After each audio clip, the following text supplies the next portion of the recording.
Vamos a grabar aquí y voy a compartir la pantalla.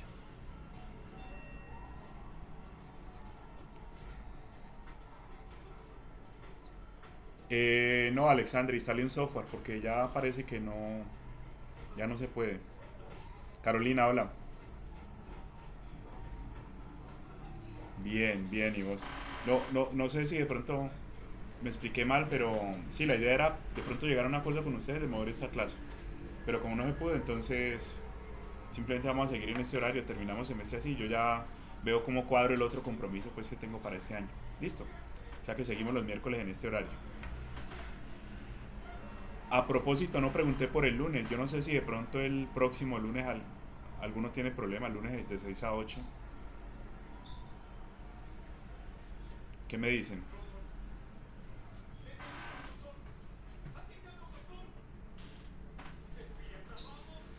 Carolina, Samuel.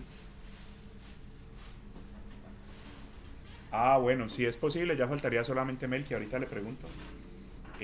Movemos esta clase del miércoles al lunes, pero yo les aviso, listo, para que no haya tanta incertidumbre. Bueno, buenas tardes otra vez a todos. Vamos a arrancar. Yo les había contado pues que íbamos a hablar de la transformada Waylet. Pero antes vamos a hablar de unas herramientas para el análisis de frecuencia. Estas ya son herramientas algorítmicas, ¿sí? Es mucho ya el detalle. Como ustedes saben, por ejemplo, en algunos casos las transformadas se plantean en términos de una integral o de una sumatoria infinita. Pero ese tipo de cosas ya en la práctica pues no se hace, ¿cierto? Uno no termina implementando las herramientas de esta forma. Y pensando sobre todo en análisis frecuencial, y también hacia el final de la clase análisis frecuencial combinado con el tiempo. De alguna manera uno lo que espera, ¿cierto? Lo que desea es hacer una eh, representación en tiempo real de lo que está ocurriendo con el contenido dinámico de la señal, ¿sí? Y de eso ya hemos hecho algunos ejemplos y les he mostrado algún software aquí, algún programita que hicimos en MATLAB. Entonces, vamos a ver eso qué implicaciones tiene y cómo se maneja. Listo. Entonces, hay un primer elemento que tenemos que entrar a considerar que es el tema de la resolución en frecuencia y la resolución en el tiempo. ¿Listo? Eh, Me dice este programa muy sencillo realmente. Quiero señalar unas cositas aquí para que luego entendamos qué es lo que está pasando. Sí, tengo un montón de gráficas que imprimí a partir pues, de lo que desarrollé aquí con el programita. Bueno, aquí me falló el lápiz, pero la idea es que tenemos dos frecuencias, son dos señales cosenoidales de diferentes amplitudes y diferentes frecuencias, una de punto uno y una de punto tres. ¿Sí? Las combinamos, las sumamos, tomo m muestras de esa suma, de esa combinación, de esa mezcla de la señal, ¿sí? Y luego hay unas ventanas aquí distintas, ¿cierto? Ahí está la rectangular, que por cierto, pues, como ustedes pueden ver, es simplemente el recorte de la señal sin hacer nada, ¿cierto? Las m muestras, en este caso 50. Y los otros tipos de ventana, y van a ver ustedes también el efecto diferente que tiene aplicar cada una de estas ventanas en la señal a la hora de mirar espectros. ¿Qué es lo que uno esperaría? ¿Cierto? En la teoría lo que uno espera es a la hora de pintar un espectro de esto, de esta señal que tiene solamente dos frecuencias, uno esperaría ver un armónico en punto uno, opa, un armónico en punto uno, un armónico de menor magnitud en punto 3 y aparentemente, ¿cierto? Lo que uno esperaría es que el resto de frecuencia no tenga ningún contenido espectral, ¿cierto? A la hora pues de ver la magnitud de la señal X, eso es lo que quiero pues como mostrarles. Pero digamos que esto implicaría que la señal tiene una resolución arbitrariamente alta en frecuencia. Aproximarme pues a esta representación con armónicos así impulsivos implicaría una gran resolución en frecuencia, casi infinita o infinita, ¿sí? Eh, Vamos a ver qué pasa, ¿cierto? Para tener en cuenta entonces el m, que son la cantidad de muestras, tener en cuenta pues que hay una serie de ventanas que vamos a ensayar de manera pues diferenciada para ver cuál es la diferencia entre una ventana y otra. Y por acá tener en cuenta que también hice una FFT, ¿sí? Porque si me permiten pues decirlo de esta manera, aunque no es del todo correcto, este primer espectro que se pinta es el espectro real de la señal, ¿sí? En el sentido pues que estamos manejando una variable continua de frecuencia. Bueno, continua también entre comillas, pues ustedes saben que eso no se puede en un computador digital. Pero yo aproximo una variable de frecuencia continua. Y luego hago lo que hace la FFT, que lo explicaba en alguna clase, una especie como de muestreo, ¿sí? Por defecto tomo 2m muestras en todo el rango de la señal de 0 a 1, ¿sí? Si por ejemplo, como en el caso pues, del pantallazo que tomé del código, m vale 50, pues eso equivaldría a que tomo 100 muestras de ese espectro que originalmente era continuo, tomo 100 muestras en el rango de 0 a 1. ¿Listo? Habiendo dicho todo esto, lo único que me queda pues por señalar, que también es importante y ojalá, sobre todo para la gente que trabaja con señales periódicas frecuentemente, por ejemplo, los ingenieros electricistas que todo el tiempo están mirando señales de la red donde hay una frecuencia ya definida, ¿cierto? Este dato es muy importante. Yo tengo una frecuencia de 0.1, otra de 0.3, un décimo y 3 décimos. O sea, si nos vamos a la definición inicial del periodo que estábamos manejando el año pasado, pues el n es 10. O sea, esta señal en el tiempo se repite cada 10 muestras. Listo, tenemos repeticiones de la señal cada 10 muestras. Listo. Hay una reglita, ¿cierto? De hecho viene formulada en un estándar que dice que para señales periódicas, un estándar de eléctrica, de ingeniería eléctrica, que dice que para estas señales periódicas, por ejemplo la de la red, no es conveniente, me engaña, y esto creo que lo hemos comentado, pero lo repito y pues hago énfasis en que no es conveniente tomar muestras, ¿cierto?, que no casen con las fronteras de periodo, ¿sí? Entonces, vamos a verlo, de hecho, lo van a visualizar ustedes, yo puedo hasta correr el programa otra vez. Como el periodo es 10, a mí me conviene pues que el recorte que haga de la señal, yo no lo voy a considerar toda porque sería imposible, pero el pedacito que tomo de la señal sea, por ejemplo en este caso 5 periodos, o 4 periodos, o 3 periodos, o 10 o 20 periodos, pero nunca periodo y medio, por ejemplo, porque ahí va a empezar a mentirme la representación espectral de la señal. Entonces, ya teniendo como todo ese panorama, y me disculpan pues el montón de información ahí, pues pero hay que empezar como a combinar un poco de cosas. Teniendo ese panorama, pasamos a ver los gráficos que genero haciendo diferentes combinaciones. Por ejemplo, ¿sí?, dos periodos, o sea, m igual a 20, y tengo el enventanado rectangular, que básicamente equivale a recortar y no hacer nada más, ¿sí? Vuelvo y nombro, ¿cierto? Vuelvo y menciono lo que estaba hablando ahorita, ¿no? Nosotros esperaríamos dos armónicos, ¿cierto? Uno en punto 1, qué pena ahí el pulso, otro en punto 3 y no más, porque son dos señales cosenoidales, se supone que son las únicas frecuencias que están participando ahí. Pero vengo y hago este recorte, ¿cierto? Estas oscilaciones son consecuencias del recorte, son oscilaciones de Gibbs, como ya les había comentado antes, ¿sí? Hago este recorte, hago el recorte, y ese recorte tiene las implicaciones de generarme otros contenidos en frecuencia que originalmente la señal o teóricamente yo no esperaría encontrar, ¿cierto? Pareciera que hay otros armónicos, hay otra información ahí de las dinámicas de la señal que yo originalmente viendo la ecuación digo son dos cosenos, no tengo por qué ver más, un coseno a punto 1 y otro a punto 3, o senos, ya ni me acuerdo, pero son señales sinusoidales que, como ustedes saben, tiene una componente exponencial acá en punto 1 y punto 3 y otra componente exponencial acá en menos punto 1 y en menos punto 3, ¿cierto? En las frecuencias negativas. Entonces tenemos un problema, ¿sí? Y de hecho es un problema, como bien marca aquí y como les comentaba ahorita, es un problema de resolución, en el sentido que yo esperaba, repito,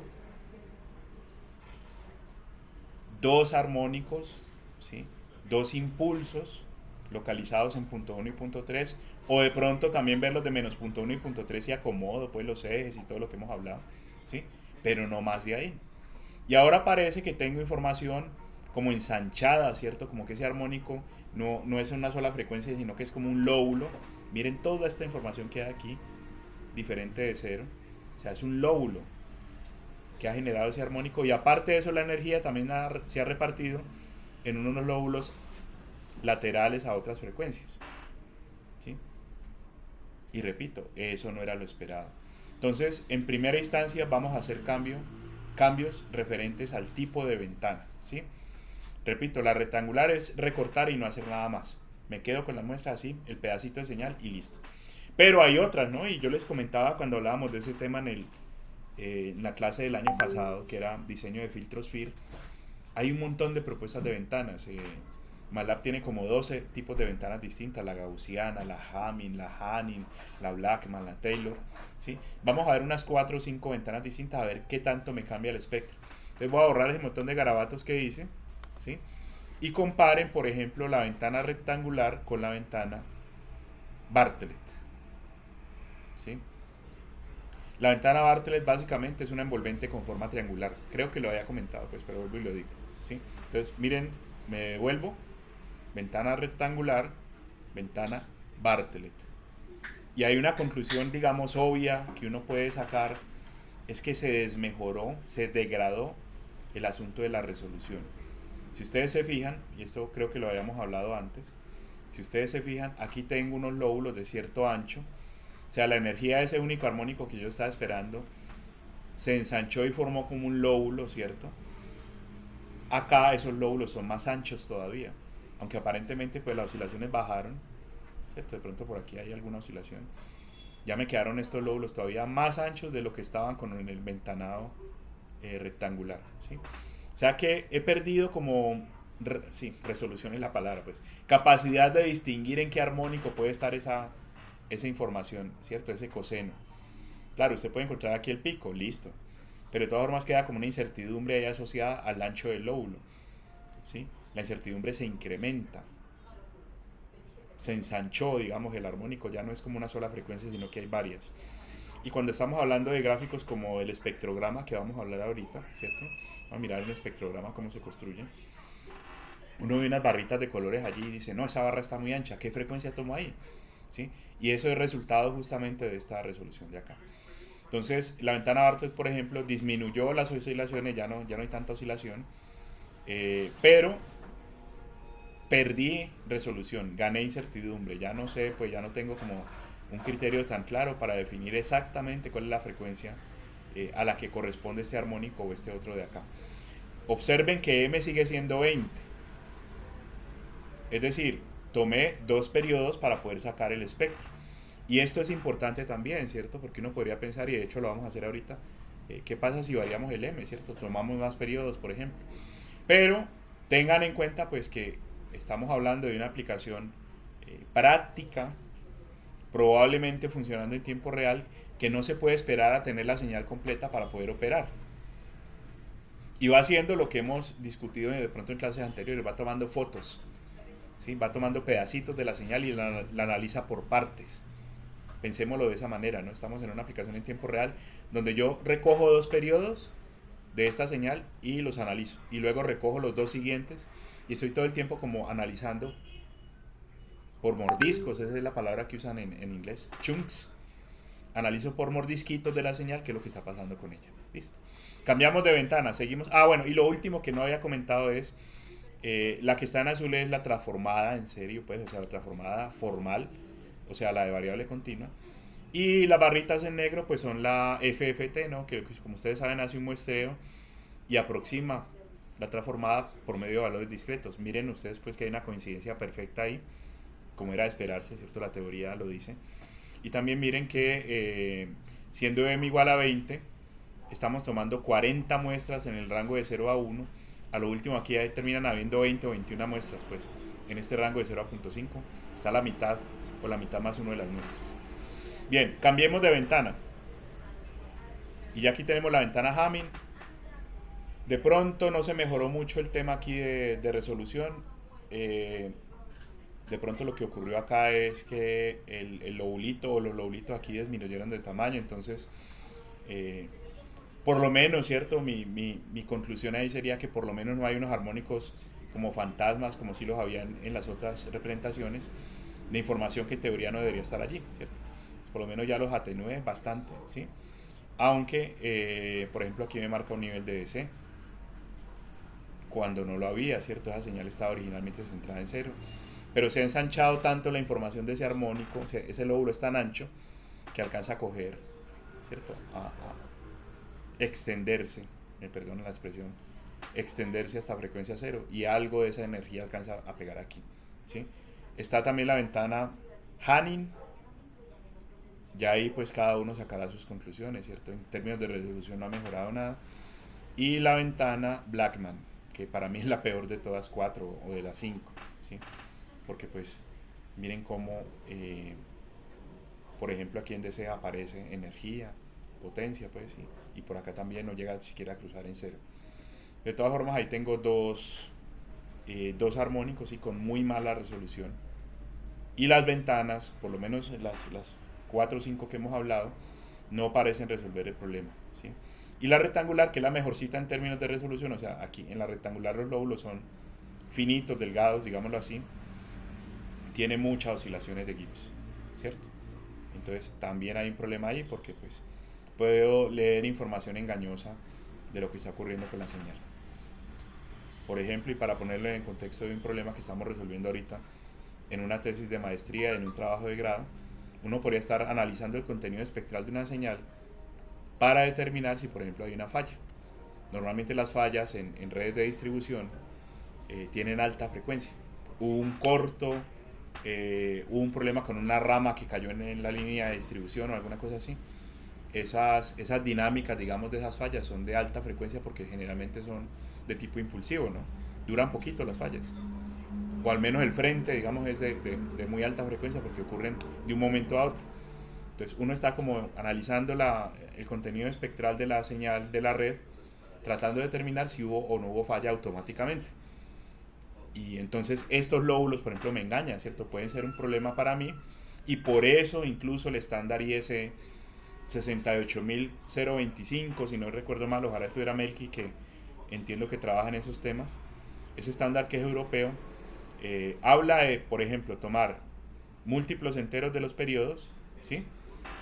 Y hacer algún tipo de enventanado, por ejemplo Hamming o así, ¿sí? Ante la posibilidad de baja resolución pero cero oscilaciones, el estándar prefiere eso, ¿no? Prefiere matar estos lóbulos que están así laterales, así de pronto la resolución no sea muy buena. Segundo ejemplo para revisar el tema de resolución, vamos a dejar la ventana rectangular, así estaba originalmente, ¿sí? Y vamos a estar variando el tamaño del mordisquito, ¿sí? El tamaño de la sección de la señal que vamos a analizar. En este caso, arrancamos con la que teníamos originalmente. Como m es igual a 20, vamos a estar hablando entonces de dos periodos. ¿Listo? Dos periodos de la señal. Ahora, con la misma ventana rectangular, es decir, con las muestras tal como las recorto de la señal, me subo a 50. Y aquí podemos comparar, de 20 a 50. 20 a 50. Y entonces veo inmediatamente un efecto en términos de la resolución, ¿cierto? La resolución. Yo esperaba un armónico muy bien definido, ¿cierto? Del tipo impulso en punto 1 y en punto 3. Al aumentar la cantidad de muestras que tomo, en este caso tomé 5 periodos, mejoro, me aproximo más a ese ideal, ¿no? Teórico que corresponde pues con el armónico único aquí en punto 1. Sin embargo, pues sigue habiendo, y esto sí es una cosa indeseable, y ya les mencioné pues que me puede llevar a cometer errores, sigue habiendo este comportamiento acá de Gibbs, ¿cierto? Estas oscilaciones, estos lóbulos aquí, que si de verdad pues estuviera analizando la señal de longitud infinita, de frecuencia punto 1, punto 3, estos lóbulos no aparecerían. Estos lóbulos son consecuencia del recorte que le hice a la señal. Ahora, de 50 me voy a brincar a 100. Y miren cómo mejora también sustancialmente el tema de la resolución aquí. Ya prácticamente tengo un lobulito de un ancho muy fino, ¿sí? Y perfectamente diferenciable de los demás, pero sigue habiendo pues este ruido. Y el ruido de hecho se multiplicó también. Hay muchos más lóbulos que ahorita. ¿Listo? Entonces, aparentemente, ¿cierto? Si el problema es de resolución, y esto es una regla, digamos, empírica que se maneja mucho para analizar señales de este tipo, ¿cierto? Señales armónicas, sinusoidales, cosenoidales. En telecomunicaciones también es muy común este tipo de señales.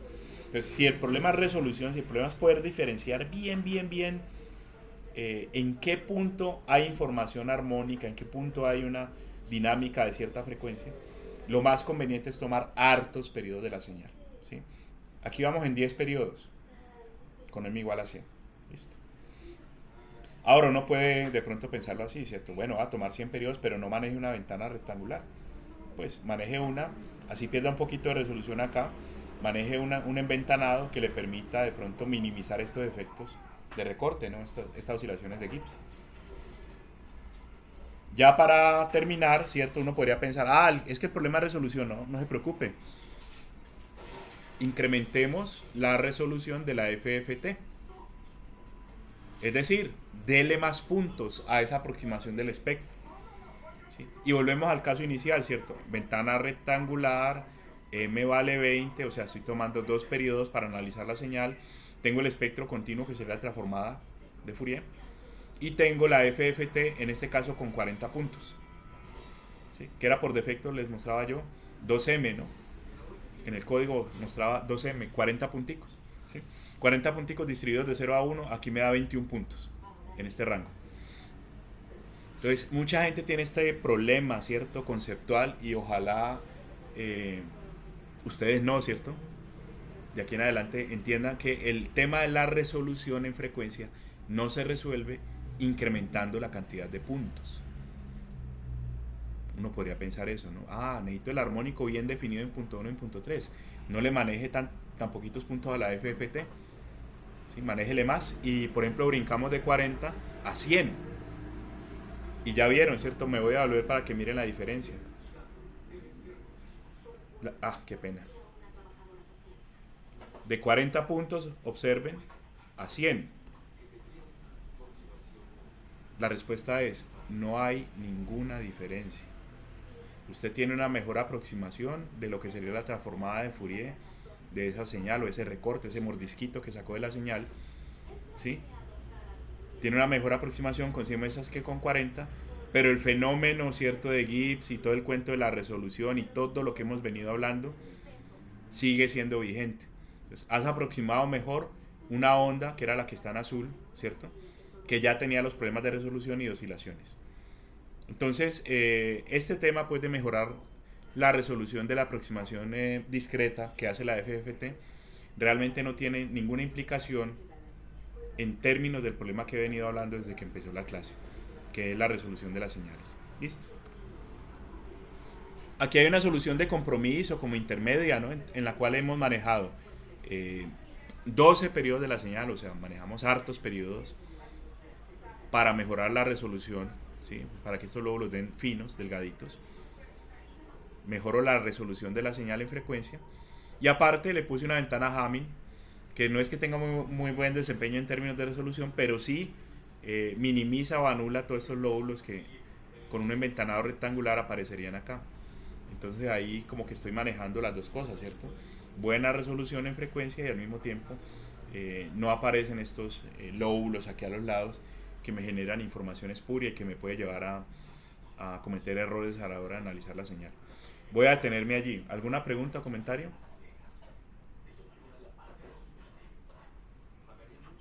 Bien.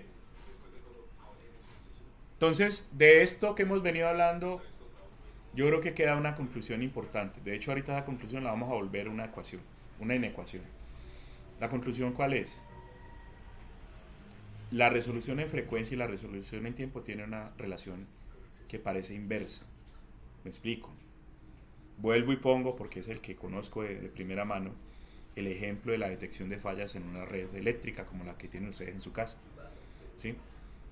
Yo quisiera que mi detector de fallas fuera lo más rápido posible, ¿cierto? Yo quisiera pues que el sistema automático inteligente que detecta las fallas en la red reaccionara inmediatamente, de ser posible, inmediatamente apenas ocurra la falla, ¿sí? De acuerdo al estándar ISE que mencionaba ahorita, 68025, yo tengo que tomar un múltiplo entero de los periodos, entonces tomo un periodo, que es lo mínimo, ¿sí? Entonces, si analiza un periodo, se detecta la falla y reaccionamos lo más rápido posible.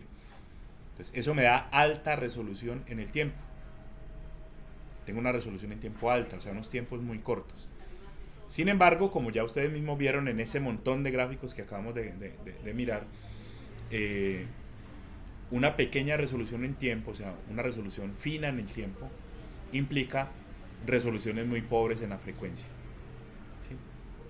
Y como vieron hacia el final de los ejemplos que mostraba con el código, si yo quiero mejorar la resolución en frecuencia, porque no es solo detectar la falla, sino de pronto saber en qué frecuencia está el problema, ¿cierto? Para poder caracterizarla y decir, es una falla de este tipo, una falla de alta impedancia, una falla no sé qué. Ya los electricistas tienen como mucho dominio del tipo de fallas y se puede caracterizar a partir de las frecuencias.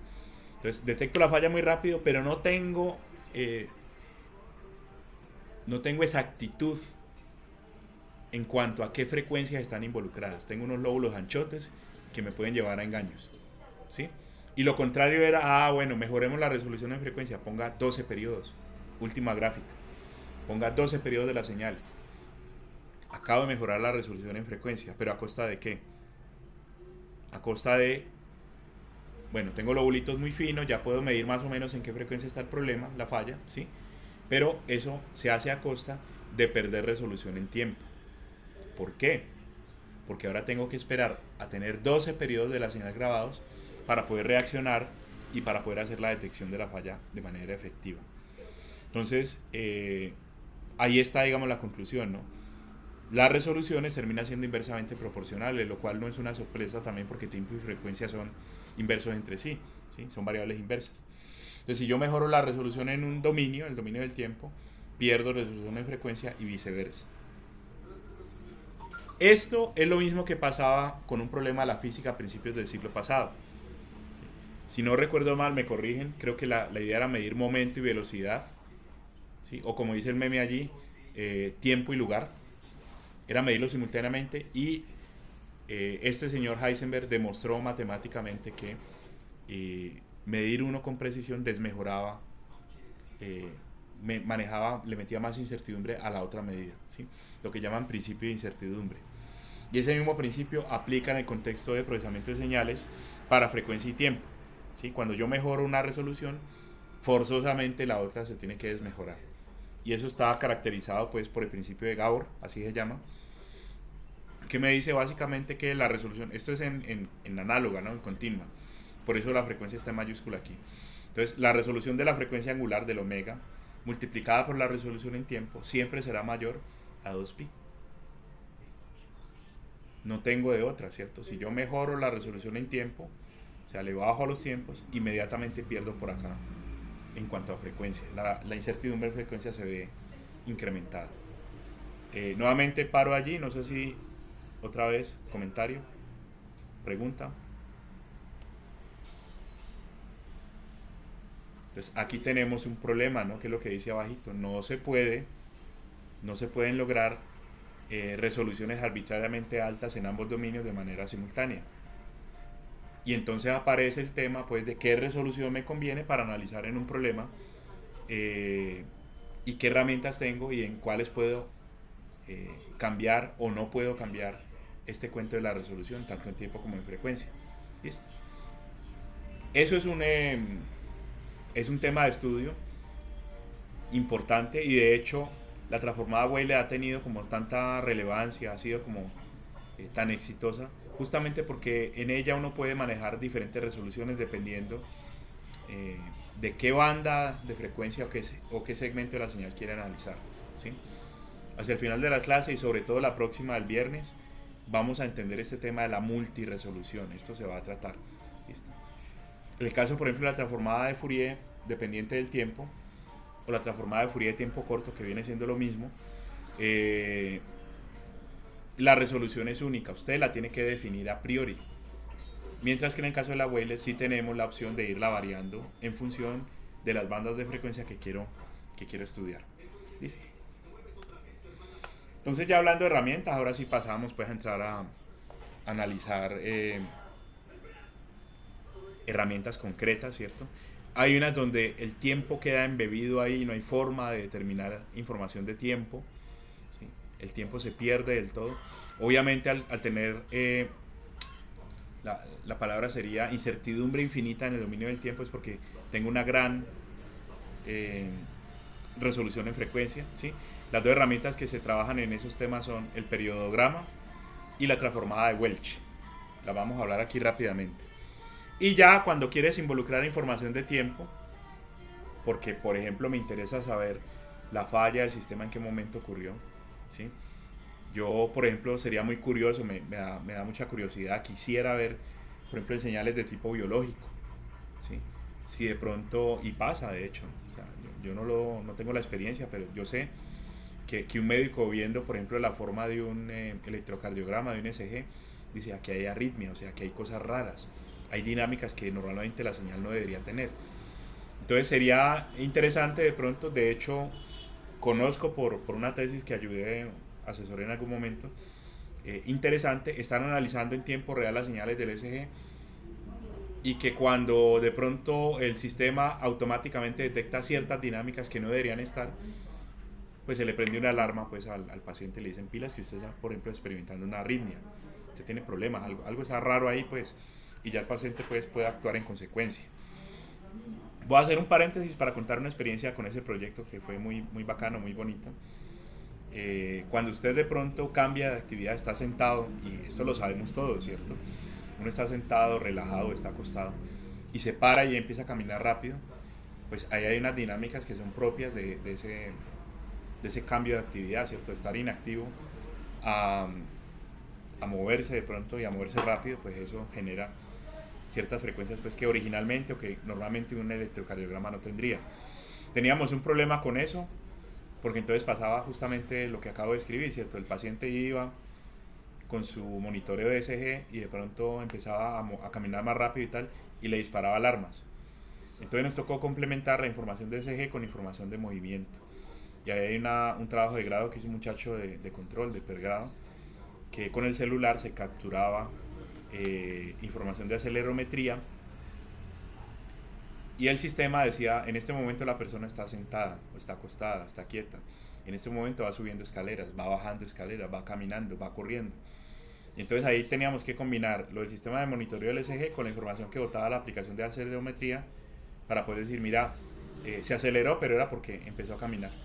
¿Sí? Se aceleró el ECG, tiene dinámicas de frecuencia más altas, pero es que está caminando, o está corriendo, o está subiendo escaleras. Y ahí sí logramos de pronto compensar, esa es la palabra que se usa en electrónica, compensar el efecto del cambio de actividad para que la alarma no estuviera sonando por cualquier cosa. Entonces, resumiendo, las herramientas son con información del tiempo y sin información del tiempo. Vamos a analizar estas últimas primero. En primer lugar está el periodograma. Normalmente el periodograma se da en términos de una densidad espectral de potencia. Y generalmente, pues como el nombre lo indica, se usa para representar señales que son periódicas. O en un sentido más amplio, señales que son de potencia, ¿sí? ¿Por qué? Porque hay señales que tienden a ser periódicas, ustedes ya tienen experiencia con eso, ¿sí?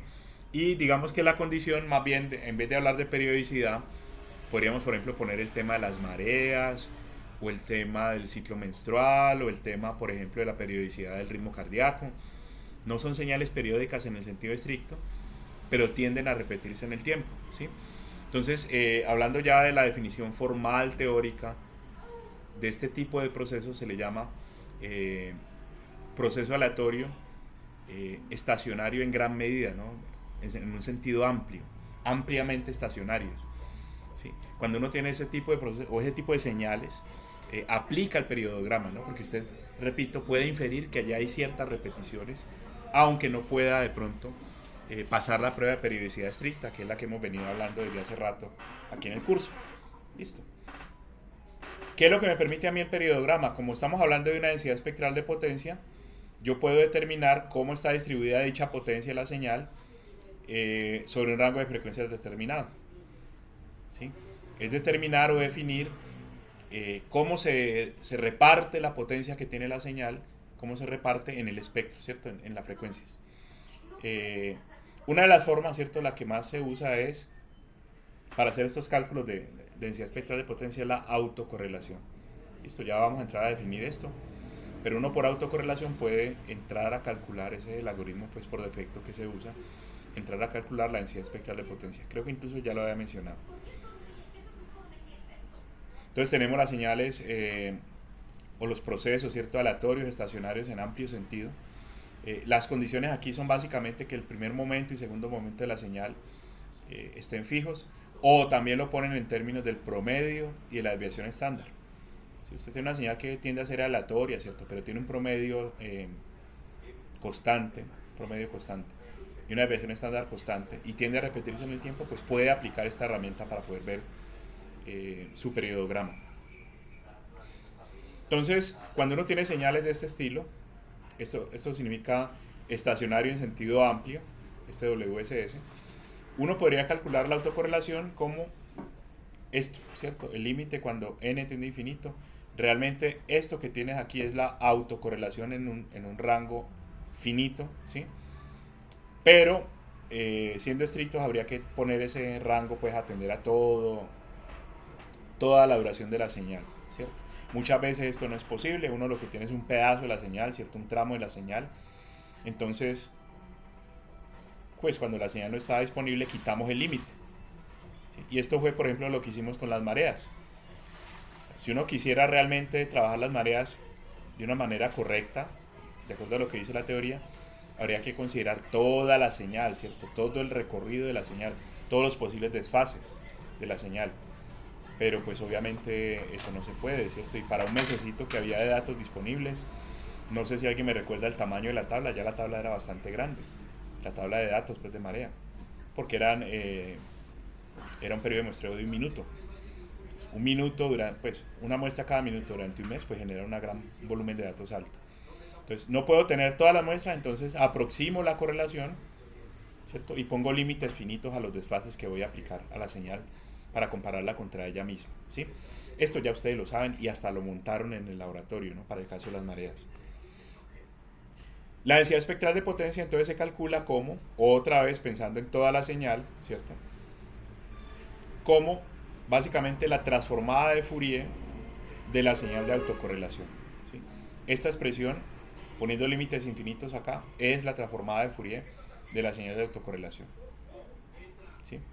Pues aquí ya me queda la densidad espectral de potencia. Esta densidad espectral es real, ¿cierto? No es compleja, o sea, ya me quito de encima el problema de las fases y todo eso. A mí me interesa ver energía, ¿sí? Esta señal es real y si yo la integro sobre todo el rango de frecuencia, o sea, de 0 a 1, obtengo la potencia total de la señal como dice bien el teorema de Parseval. Listo. Ese pedacito que acabo de resaltar allí corresponde a la transformada de Fourier de la autocorrelación. Entonces, uno procede así, por ejemplo, creo que aquí ya viene el caso, ¿cierto? Uno podría tomar la señal de mareas que yo les había suministrado para el laboratorio, le saco la autocorrelación y luego a la autocorrelación le saco la FFT, ¿sí? Y de esa manera obtengo la densidad espectral de potencia tal y como la están viendo ustedes aquí, ¿sí? Si a mí me interesa conocer el contenido de potencia que tiene cierta banda de frecuencia, pues lo que hago es integrar esta densidad poniendo como límites, recuerden pues que estamos hablando de la transformada de Fourier, pues tenemos una variable continua de frecuencia, entonces poniendo como límites a esa integral continua el par de frecuencias sobre las cuales pues quiero, la banda pues, entre las cuales quiero calcular la potencia. Aquí me quedó malo, por cierto, tengo que corregir, esto es potencia, no energía. La potencia confinada en la banda F1 F2 sería la integral con esos límites de F1 y F2. ¿La integral de quién? De Cxx. Entonces, yo hice la tarea pues con el problema de las mareas que les presenté este semestre, ¿sí? Pues, cogí la señal original, incluso con este ruido, este error que salió acá. Yo me imagino que lo que pasó ahí fue que el sensor estaba malo ese día, ¿sí? Marcó cero. Miren que esta señal se puede considerar de promedio constante, ¿sí? Y la desviación estándar, según eso, pues para que clasifique como ampliamente o estacionaria en sentido amplio, la desviación estándar se supone que también es constante a largo plazo. Entonces le aplico la autocorrelación y luego a la autocorrelación le saco la FFT. Y el resultado es este que tenemos aquí. Aquí lo están viendo, ¿sí? Esto es la densidad espectral de potencia de esta señal que tenía originalmente, la señal que captura el nivel del mar. ¿Sí? Yo veo dos grandes componentes o dos grandes picos de potencia. Uno en frecuencia cero, que incluso me tocó escalarlo para que no me ocultara este otro de acá. ¿Sí? Esto sigue para arriba, es más amplio, más alto. ¿Sí? Entonces, en potencia cero hay una gran energía, una gran potencia, porque es que la señal tiene un nivel de DC. La señal tiene todo el tiempo un nivel diferente de cero. Entonces, era de esperar que aquí en DC hubiera gran potencia, ¿sí? Pero más interesante que ese, y por eso hice el zoom, para poder ver este otro armónico de acá, ¿sí? Más interesante que eso es que aquí en 2.23 por 10 a la menos 5 aparece otro pico, también grandote, ¿no? Como pueden ver ustedes allí. Pues, ¿qué hice yo? Traduje estos 2.23 por 10 a la menos 5 Hz. Los traduje y al final me dio 12.4 horas como periodo, ¿cierto? El inverso de esta frecuencia en términos de horas da 12.4. Es decir, que esta es otra manera, creo que se discutió cuando presentábamos el laboratorio, esta es otra manera de determinar cuál es el periodo estimado de una señal. Mire, aquí hay una gran potencia, o sea, la señal se está repitiendo mucho a esta velocidad, a esta frecuencia. Saco el inverso de esa velocidad o de esa frecuencia y me termina diciendo el periodo estimado pues para la onda estacionaria que tenía yo acá. Voy a parar ahí, no sé si alguien desea complementar algo o corregirme en algo de lo que dije. De pronto el laboratorio. Bien. Otra herramienta que no tiene en cuenta el tiempo, ¿cierto? Es la transformada de Welch. Miren, pues me devuelvo un momentico, qué pena. Aquí. Miren cómo de entrada la herramienta me dice que calcule la correlación, la autocorrelación de la señal para todas las muestras disponibles. Incluso pongo n a tender a infinito. ¿Sí? Eso me dice simplemente es que yo no podría manejar ninguna resolución en tiempo. Tengo que tener la grabación completa de la señal en teoría para poder operar. Aunque pues aquí matizamos un poquito la cosa pues y restringimos digamos a la cantidad de datos disponibles. Listo. Pero en principio el periodograma no tiene en cuenta el tiempo. La resolución en tiempo es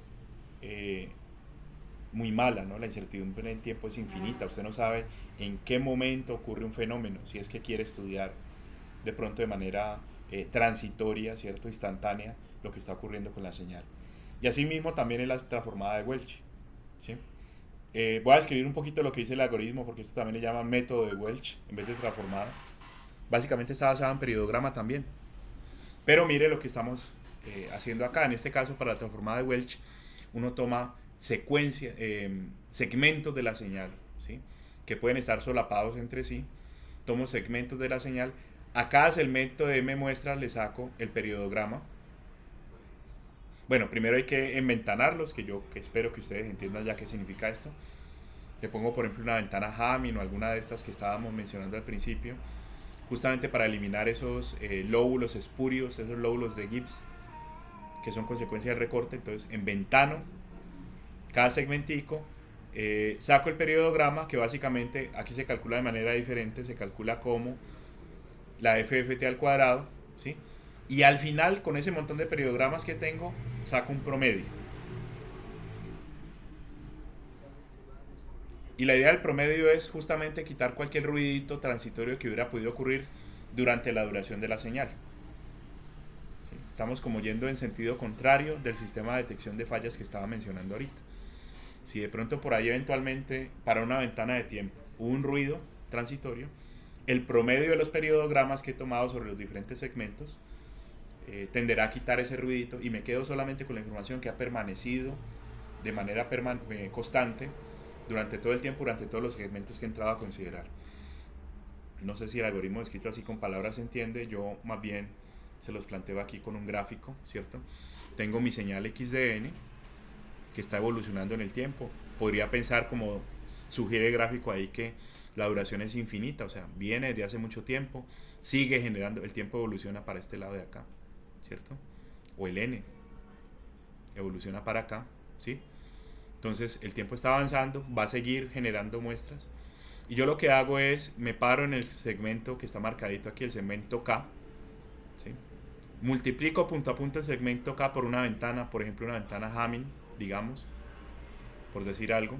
La Hamming de hecho la usan mucho para este problema de enventanado, ¿sí? Y apenas tengo ya la señal enventanado, el segmento más bien enventanado, el pedacito, el chunk, el mordisquito de la señal lo tengo enventanado, saco la FFT y la elevo al cuadrado, ¿sí? Nuevamente aquí lo que tengo es un montón de valores reales, porque al elevar estos valores de FFT que son complejos al cuadrado, pues me quedan números reales. Al elevar al cuadrado, pues estoy viendo un espectro de potencia, ¿sí? Estoy analizando la potencia o la energía de la señal, realmente la potencia, ¿sí? Y ese sería el periodograma késimo, ¿cierto? Del segmento K se generó el periodograma K, no el periodograma completo. Listo. De pronto lo que falta por decir aquí es que tenemos un solape, ¿sí? El segmento K, que sería este, lo he dibujado también pensando que este eje de acá es el tiempo, ¿sí? El segmento K, que es este, se alcanza a solapar o a pisar de muestras con el segmento K más 1. ¿Sí? El tamaño completo del segmento es M muestras en ambos casos. ¿Sí? El tamaño no cambia, ¿no? Si el segmento K tiene M muestras, el siguiente va a tener también M muestras. Pero el siguiente alcanza a solaparse o a pisarse de muestras con el anterior. ¿Listo? Y ese solape, en términos ideales, si uno quisiera, tendría que ser prácticamente del 100%. Aquí está marcadito, ¿cierto? Resaltado ese solape, esa coincidencia de muestras del segmento K con el segmento K más 1. Y se define el porcentaje de solape, el porcentaje de overlap, se define como D sobre M menos 1.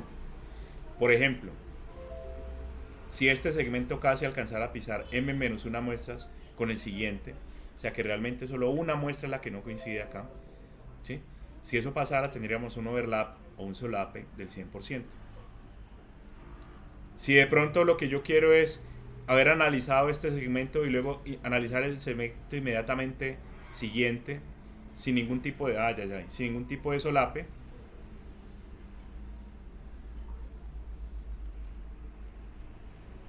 ¿sí? Analizo este segmento, no se pisan en nada el segmento K con el segmento K más 1, ¿sí? No hay solape de ningún tipo, esto da 0, ¿ya?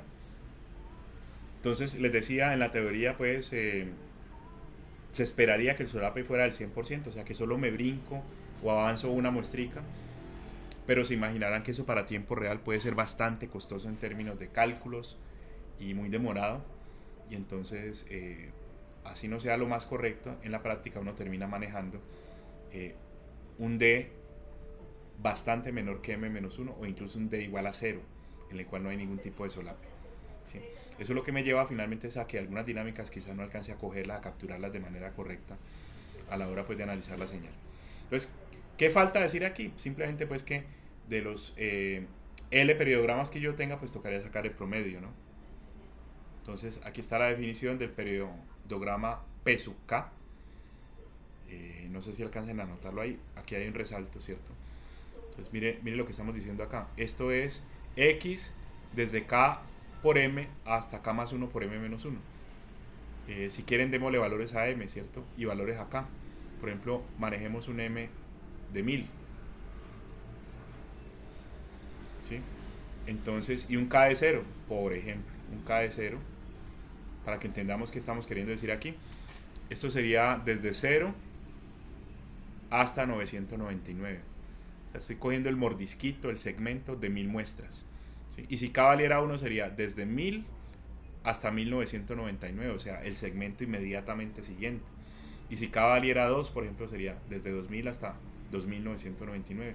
Entonces, aquí estamos representando, esta es una, digamos, esta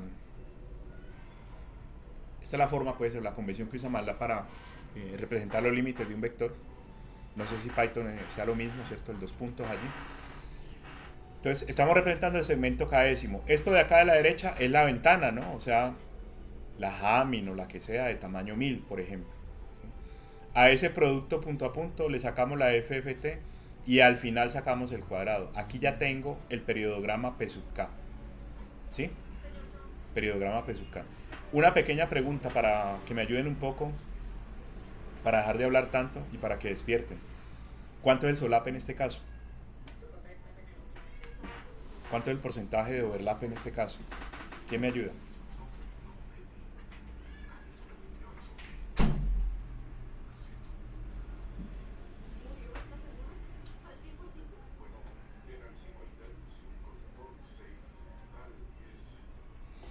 Por dar otra vez los números, si K vale 0 y M vale 1000, en primer caso pues tendríamos la de X desde 0 hasta 999, allá hay 1000 muestras, ¿cierto? Cuando K valga 1, tendríamos desde 1000 hasta 1999. aquí analizando pues el código que está en azul o el pedacito que está en azul. ¿Cuánto sería el solape? O sea, ¿cuánto se alcanza a pisar una ventana con la vecina? Eso, todo aquel porcentaje sería cero. Que ya les dije, pues no es lo más conveniente. Lo conveniente, pues si uno quiere hacer el análisis formal de manera precisa, es que el solape sea 100%. O sea que si, por ejemplo, la primera ventana va de 0 a 999, la siguiente, para un overlap de 100%, sería de 1 a 1000. O sea, me corro una sola muestrica y vuelvo y analizo todo. ¿Listo? Finalmente, pues, independientemente también del solape que uno maneje, la transformada de Welch queda definida de esta manera. ¿Sí? El periodograma completo sería el promedio de estos vectores P sub k que corresponden a los periodogramas individuales de cada segmento. ¿Sí? Tengo L periodogramas y entonces los sumo todos y promedio por L. ¿Listo? Y de ahí entonces, si me permiten la expresión, mato el ruido, elimino señales espurias de corta duración que puedan haber afectado el contenido espectral durante una o varias ventanas individuales, porque al hacer este promedio pues solamente va a permanecer allí con buena potencia lo que ha estado toda la duración de la señal. Listo. Esa es la transformada de Welch, un promedio de periodogramas. Pasamos ahora a la transformada de Fourier dependiente del tiempo. ¿Sí? Esta también la hemos hablado ya. Es muy similar al esquemita que pintaba ahorita en diagrama de bloques. Aquí está pintado un poco distinto. Si no recuerdo mal, esto es del libro de Oppenheim. ¿Sí? Entonces tengo una señal que está variando, ¿cierto? Ahora sí me interesa conocer el contenido espectral, pero para diferentes momentos del tiempo. Yo quiero poder diferenciar en qué momento apareció cierto armónico, cierto contenido espectral. Puedes decir, apareció en un momento T1, un momento T2, y para poder analizar la señal de esa manera, ¿sí? Entonces, pasa lo mismo básicamente que estaba describiendo ahorita. Tengo mi señal espuria, lamentablemente ahí no hay color, esta figura del libro, vuelvo y repito, pero ustedes ven unas campanitas GDT montadas ahí, ¿sí? Diferentes campanas GDT. Esas campanas corresponden a la ventana, independientemente pues de la que yo esté usando. Entonces, ¿qué es lo que hacemos? Recortamos la señal en un rango finito, m muestras, enventanamos la señal así como estábamos en el esquema pues para la transformada de Welch, ¿sí? Es decir, multiplicamos esas señales, suavizamos las transiciones, miren que siempre tiene esta forma como de campana, ¿sí?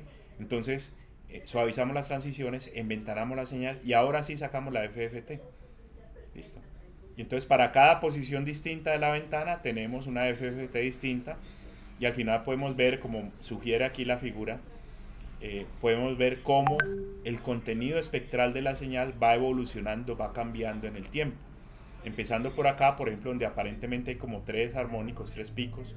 Por acá en algún momento, quizás por efecto de una falla, algún ruido, alguna cosa, solo aparece uno de los tres y estos dos quedaron como atenuados.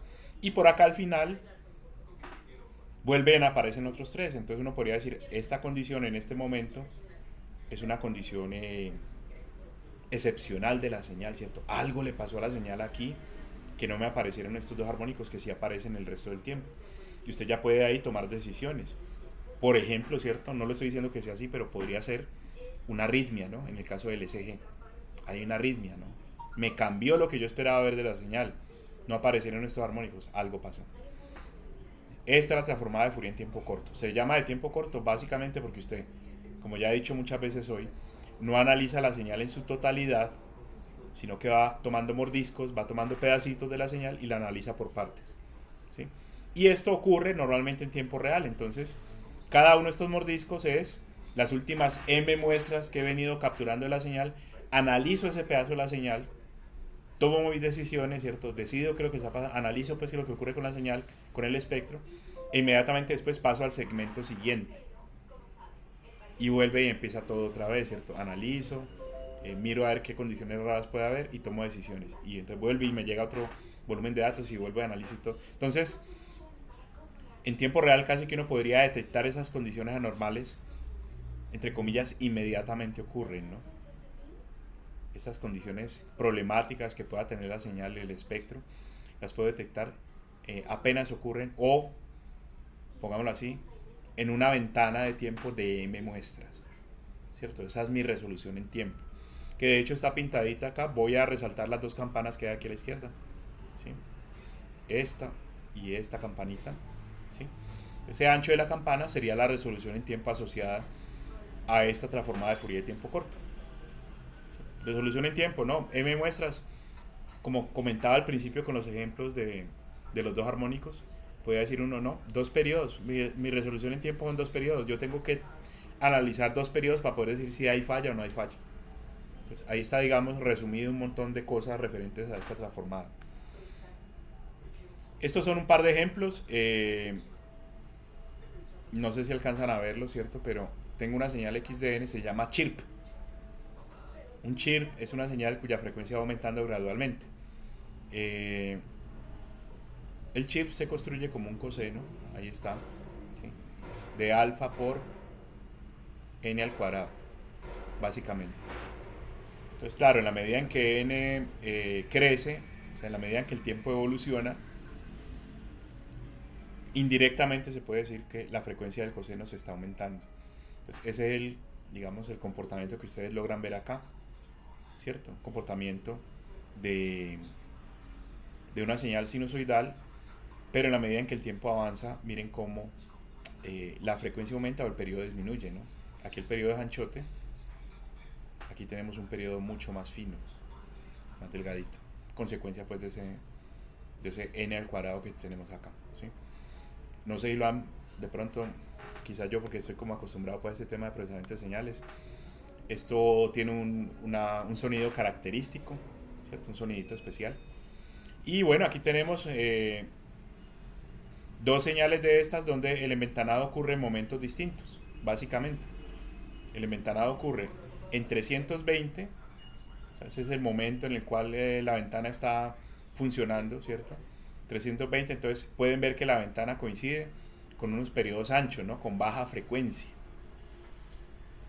Y por acá el enventanado ocurre en 720, ocurre en un momento posterior, entonces la ventana está alineada con más periodos, o sea, la frecuencia aquí aumentó a la hora pues de provocar ese enventanado que tenemos aquí. Listo. Entonces, ¿qué es lo que uno esperaría ver en este momento en que la ventana está posicionada y en este otro de acá? ¿Sí? Ahí falta obviamente lo que hemos hablado, la matemática, escoger ese pedacito de la señal, multiplicarlo por W, sacar la transformada de Fourier, por ejemplo, para analizar el espectro. Entonces, aquí tenemos 3 gráficos, yo los voy a explicar.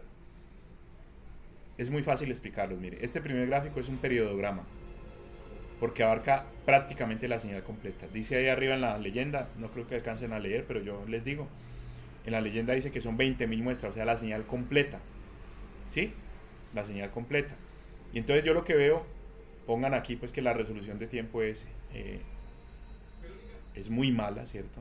Aquí no tengo información de ningún tiempo. Entonces yo lo que leo aquí es que la frecuencia arranca en 0, o sea, muy lenta, va incrementando, se llega a este valor de acá y aquí ya termina la señal. Pero yo no sé en qué momento está, en cuál frecuencia. Es que si nos devolvemos aquí, yo acá sí puedo decir, mira, por acá en ese momento la frecuencia es tal, pero si me voy por acá a este otro tiempo, a este otro momento la frecuencia es tal para la señal, ¿sí? Aquí en este gráfico, básicamente el periodograma me dice, sí, hay varias armónicos, hay un montón de manera continua el armónico va evolucionando, termina en punto 3, pero yo no sé en qué momento la frecuencia estaba en este punto, o en qué momento estaba en este otro punto, o en este otro punto de acá. El periodograma no me sirve para definir o para distinguir información de tiempo, tal y como hemos hablado ya, ¿sí? En este otro par de casos tenemos los gráficos referentes a estas situaciones que estaba describiendo acá, ¿cierto? En primer lugar, una ventana tomada alrededor del momento 320 y luego una ventana tomada alrededor del momento 720. Y ahí sí clarito se ve, ¿cierto? Yo creo que la ventana que usaron aquí tiene que ser una Hamming o algo parecido porque no hay oscilaciones. Clarito se ve que cuando el momento era 320 la frecuencia era esta, ¿sí? Y cuando el momento era posterior la frecuencia ya incrementó. Entonces observen cómo de aquí yo sí puedo inferir información del tiempo. En caso pues digital del tiempo n o el tiempo t, ¿cierto? De aquí yo sí puedo decir, mira, en tal momento, alrededor de 320, la frecuencia era esta. Y luego en el otro momento de 320 la frecuencia era esta otra. Voy a parar allí. ¿Algún comentario, pregunta de este tema? Digamos que el periodograma resume toda la información de frecuencia que tenía la señal completa. Me está diciendo, vea, hay toda esta información de frecuencia. Todo esto pasó. Pero es imposible inferir de acá eh, qué pasó en cuanto al tiempo. ¿Sí? Está todo junto, todo revuelto. Mientras que la transformada de Fourier de tiempo corto sí me permite diferenciar este armónico de este, y lo hago básicamente por el momento en el que hago la ventana, ¿no? El proceso de enventanado. Entonces, hay un ejemplito también clásico, tomado también del libro, ¿sí? Esta es una señal hechiza, arranca con un chirp. Entonces, observen cómo la frecuencia va incrementándose desde 0, como hasta punto 3, ¿sí? Y luego hay una sola frecuencia y luego dos frecuencias. ¿Sí? Todo eso está resumido aquí en unas ecuaciones que luego, si quieren, ustedes pueden revisar en detalle. Lástima pues que la resolución no me da para que las puedan ver directamente, pero luego con la presentación las pueden analizar. Pues tengo un chirp inicialmente, luego tengo una frecuencia y luego tengo dos frecuencias. Entonces, cuando no había la transformada wavelet, esta era la única herramienta disponible, ¿sí? La transformada de Fourier de tiempo corto. Y muchas veces, de hecho lo nombra Provakis en alguna parte por ahí en el libro, muchas veces toca hacer dos análisis para poder entender bien qué era lo que pasaba con la señal. Le llamaban análisis de ventana corta y análisis de ventana larga, justamente para poder entender las implicaciones en baja resolución y en alta resolución en cada dominio. Entonces, por ejemplo, acá, en este caso de arriba, la ventana mide 400 muestras, de un total de 30.000, pues que es lo que dura la señal completa. No hablan de solape, no recuerdo si lo mencionan, cuánto de solapan las ventanas entre sí. Entonces, ¿qué son 400 muestras? Como es una ventana relativamente larguita, ¿cierto? Una ventana ancha, usted puede ver cómo en el dominio de la frecuencia yo podría diferenciar cualquiera de estos armónicos fácilmente. ¿Sí? Aquí veo uno a cierto valor de frecuencia para el tiempo tal, aquí para este otro momento del tiempo puedo ver el otro, y aquí crítico esta parte, ¿cierto? En este otro momento casi al final, soy capaz de diferenciar un armónico del otro, que está muy cerquita de hecho. Dice acá que la frecuencia es .2 para uno y .23 para el otro. Está muy cerca. Entonces, en esta ventana ancha he logrado diferenciar bien lo que ocurre con las frecuencias. ¿Sí? Sin embargo, por ejemplo, aquí en la transición, observen esto, no sé si alcanza a notarse ahí en la gráfica, si no los dejo para que lo revisen después. Aquí la transición es como difusa, o sea que el evento del cambio de fenómeno acá no me queda fácil como decir en qué momento ocurrió. Hay como se difumina la gráfica, ¿sí? No lo había mencionado, me disculpan, tenía que haberlo explicado desde el principio. Este gráfico se llama espectrograma.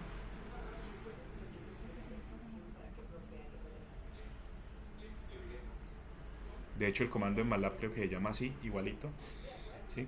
Y es una representación gráfica para la transformada de Fourier de tiempo corto, donde se representa, por ejemplo, con el color blanco en este caso, la baja intensidad de la transformada, la baja magnitud de la transformada, y en color oscuro pues las componentes que tienen alta intensidad o alta amplitud, ¿sí? Entonces este eje es tiempo, este eje de abajo es tiempo, este eje de acá arriba es frecuencia, y es una manera como muy compacta de representar el espectrograma, ¿no? Voy pintando, entonces arranca el tiempo acá, arranca la frecuencia del primer coseno del chirp, arranca a incrementarse, luego tengo la única frecuencia aquí, luego tengo estas dos. Yo creo que el espectrograma no tiene mucho problema pues en entenderse. Entonces mire, con esta ventana ancha he logrado buena resolución, porque si quiero diferenciar, por ejemplo aquí, una frecuencia de la otra, o quiero determinar en qué frecuencia está ocurriendo para este momento la señal, pues es relativamente fácil, ¿cierto? Distinguir y darle un valor a esa frecuencia. Luego tengo un análisis de ventana corta. Entonces, aquí en este segundo caso, las ventanas miden 101 muestras. Recorté la ventana, mejoré la resolución en el tiempo. Mire que ya no hay fenómeno difuminado aquí. Ya la transición de una cosa a la otra, de una señal a la otra, es prácticamente, yo puedo decir en qué momento ocurrió exactamente, que es alrededor de los 20.000, la muestra 20.000, ¿sí? Pero al ganar resolución en el tiempo tuve que sacrificar resolución en frecuencia, y ya si yo me paro en este momento del tiempo me queda más duro, más difícil establecer cuál es la frecuencia si me paro acá.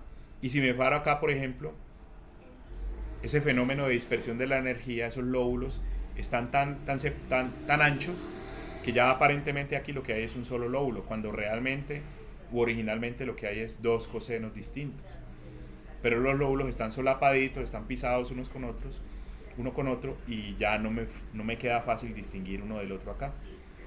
Entonces este espectrograma de ventana corta de pronto me sirve mucho para entender en el tiempo en qué momento ocurren las cosas, pero para la frecuencia sí tiene mucha incertidumbre, ¿no? Ahí está también entonces el problema que tenemos de resolución, ¿cierto? Me voy por resolución en el tiempo, sería este caso, o por resolución en frecuencia. Manejo ventana cortica o ventana larga. Listo. Esta animación básicamente la hice yo después tomando el ejemplo del libro, y esta es otra forma de representar el espectrograma. ¿Sí? Esta forma es una forma tridimensional. En vez de manejar colores, ahí pueden ver ustedes el chirp, ¿cierto? Esta rampita que está aquí, la componente sola y las dos componentes, vean, aquí están alineaditas. Este eje es tiempo, este eje es frecuencia, y la altura pues que es la magnitud de la transformada de Fourier, ¿cierto? Ya en este caso, ¿cierto? Para la transformada de Fourier de tiempo corto, mire cómo representamos la transformada. No solo es la frecuencia, sino también el momento, ¿no? Cuánto vale la transformada en cierto momento n y para cierto valor de frecuencia f. Ya tenemos un arreglo tridimensional, ¿no? N es un eje, f es el otro, y el valor de la transformada o la magnitud de la transformada es el eje z. Listo. Entonces, MATLAB maneja de hecho ambos formatos. Si usted quiere una representación de espectrograma en colores, lo puede hacer. O si quiere manejar un gráfico tridimensional como estos, también lo puede hacer. Entonces, volvemos al tema de la resolución para poder explicar un poquito las limitaciones que tiene la transformada de Fourier de tiempo corto. Pues aquí tenemos una transformada de Fourier de tiempo corto de ventana cortica. ¿Sí? Al ser de ventana cortica, en este caso es 125 milisegundos según lo que dice la leyenda de la gráfica aquí. Esto no es del libro, sino de la documentación de MATLAB, básicamente. Aquí lo dice, 125 milisegundos. Pues, ventana cortica implica pobre resolución en frecuencia, ¿sí? Y yo quiero hacer énfasis en que el área asociada a esta cuadrícula que queda definida para los ejes tiempo-frecuencia es justamente lo que estábamos hablando ahorita con el principio de Gabor, ¿no? Delta de omega por delta de t siempre será mayor o igual a 2pi. Entonces el área de esto no se puede disminuir. Si usted maneja ventana corta en el tiempo, espere alta incertidumbre en la frecuencia. O la otra, maneja ventana ancha en el tiempo, mire, es decir, la base de rectángulo se amplía y la resolución entonces en frecuencia me mejora. Pero haces uno u otro análisis, o tocaría hacer ambos pero independientemente. La resolución de la transformada de Fourier de tiempo corto es fija, es constante. ¿Sí? No podemos alterarla una vez definido el tamaño de la ventana. Voy a volverme a detener ahí. ¿Alguna pregunta o comentario hasta allí? Miren, el espectrograma aquí está por colores, ¿no? No es tridimensional, sino por colores. Lo azulito es de baja amplitud y lo que tiende a rojo, amarillo y rojo es de alta amplitud. Aquí hay como 4 armónicos, ¿no? 4 frecuencias distintas. La señal cambia de frecuencia bruscamente. ¿Sí? Ahí se ven ambos casos, pero si me preguntan a mí por la frecuencia, seguro que voy a preferir manejar una ventana ancha, como en este caso, para poder distinguir qué frecuencias son, ¿no? De manera pues inequívoca, poder manejar la frecuencia con poquita incertidumbre. Bien, a esto súmele pues que aquí estamos hablando de transformada, pero realmente esto no se calcula con transformada, sino con la FFT.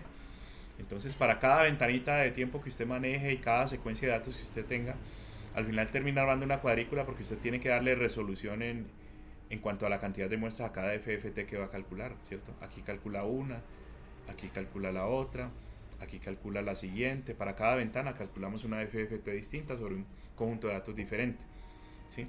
Y aquí quiero hacer énfasis, y por eso traigo este gráfico, quiero hacer énfasis en el tema de que la resolución no se ve afectada por la cantidad de puntos. Creo que le llamábamos n en la clase que hablábamos de este tema. La resolución no se ve afectada por n. Usted le puede poner 1.000.000 de puntos a esto, que igual la resolución puede ser mala, ¿cierto? Puedo tener una ventana de tiempo corto, mala resolución en la frecuencia, unos lóbulos aquí anchotes, ¿cierto? Y así usted maneje una aproximación con una buena cantidad de puntos, igual seguirá viendo ese lóbulo allí. Entonces, no vas a mejorar la resolución por el lado de la FFT, que simplemente es una aproximación de lo que está ocurriendo en frecuencia continua. ¿Eso está claro?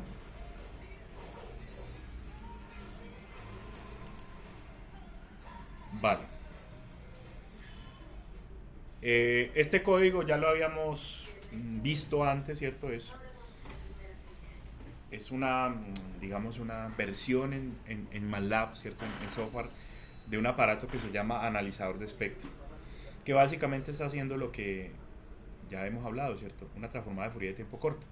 Pero entonces no lo representa como una superficie ni como un gráfico de colores, sino que te está poniendo pantallazos, refrescos, ¿cierto? Cada vez que hace el cálculo del espectro, pues lo actualiza en la pantalla.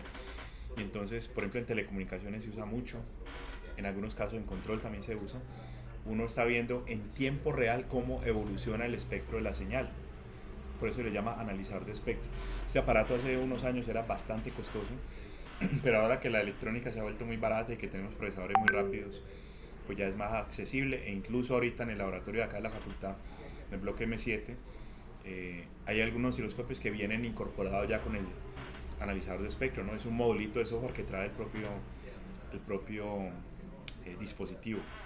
No sé si lo corremos, ¿cierto? Pero recuerden pues que era grabar la voz. Estoy tomando cada 0.6 segundos de voz, analizo el espectro y lo refresco en pantalla. ¿Sí? Recuerdo, no sé si fue con ustedes, que lo hicimos para guitarra, ¿no? Yo me trae la guitarra y entonces podíamos ver cuando yo tocaba la guitarra cómo el espectro, ¿cierto? Cambiaba en tiempo real, entre comillas. Cambiaba el espectro y reflejaba lo que estaba sucediendo con el audio. Listo, yo este código lo voy a compartir para que lo tengan. Es otra forma más de hacer la representación de la transformada de Fourier de tiempo corto, ¿no? En vez de una superficie, en vez de un gráfico con colores y demás, simplemente refresco el estado en tiempo real, el estado del espectro, ¿no? Bien, hasta ahí la transformada de Fourier de tiempo corto. Listo. Vamos a ver los bancos de filtros modulados y hoy terminaríamos en ese tema. La transformada Wavelet es un caso especial de un banco de filtros modulados, ya lo van a mirar. Entonces es un preámbulo, ¿no? Pero también con un banco de filtros modulados puedo reproducir este comportamiento en el cual el espectro se me va actualizando en la medida en que voy abarcando un conjunto o un segmento de muestras distinto, ¿sí? Entonces, para poder entender eso, primero un conceptico aquí rápido, ¿sí? Aquí me toca brincar al tablerito porque la idea es que el banco de filtros me separa por bandas la información que tiene la señal, ¿sí? Me separa, entonces, venga, yo creo que toca brincar aquí, ¿sí?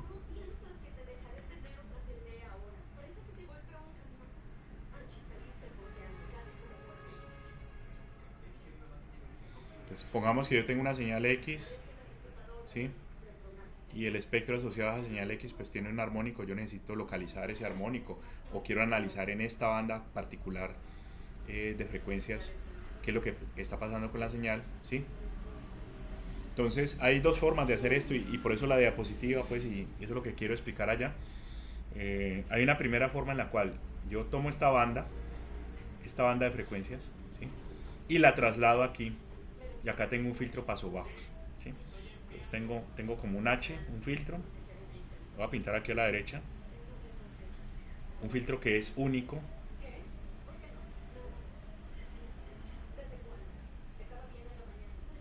¿sí?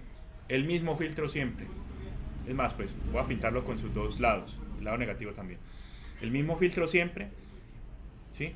Pero lo que voy a hacer es un proceso de ir tomando cada banda de estas, divido el espectro en bandas y cada banda de estas la traslado, la muevo, ¿cierto?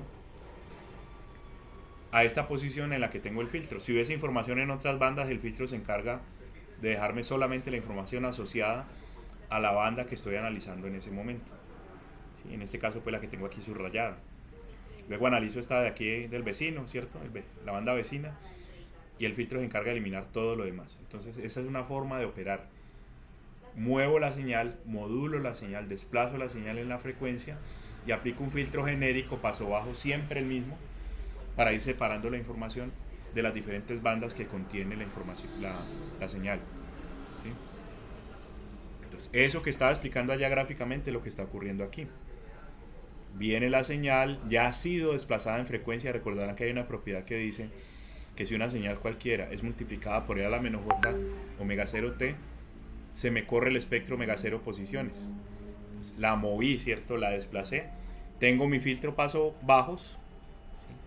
Genero la y de t, que sería la salida del filtro, o sea, ya separadita la información de esa banda exclusivamente. Y elevo al cuadrado para sacar potencia o energía. Entonces, aquí tengo la energía asociada a la banda 0, por ejemplo. Si omega 0 se refiere a qué banda estamos considerando en un momento determinado. De manera matemática, digámoslo así, esto se representa, y de t queda representada como la convolución entre h de t, que es el filtro, y esta señal que ha sido desplazada en el dominio de la frecuencia. Observen pues que esta exponencial no me cambia para nada las amplitudes aquí, lo que mete es un factor complejo que tiene implicaciones en cuanto a la fase. Y el resultado neto de este producto pues termina siendo un movimiento en el dominio de la frecuencia, omega 0 unidades de frecuencia, ¿no? Hay una segunda forma de montar esto, que es no module la señal, module el filtro. Entonces, si vamos al término o al título que tenía el método, se llama banco de filtros modulado. Justamente se refiere a eso. Ya no tengo un único filtro, sino un conjunto de filtros, cada uno como sintonizadito o desplazadito a una frecuencia diferente, ¿sí? Y pasa la señal por cada uno de esos filtros distintos. Para que esto sea equivalente, toca meter este término aquí adelante. O sea, para que el y de t que tengo acá en este primer proceso sea exactamente igual al y de t que tengo acá, este término tocó agregarlo, ¿sí? De esa manera, a la hora de hacer el producto, ustedes lo pueden calcular ahí, es muy fácil. La convolución es distributiva, ¿sí? Me queda esto original, ¿sí? Me queda exactamente esto que tenía aquí arriba.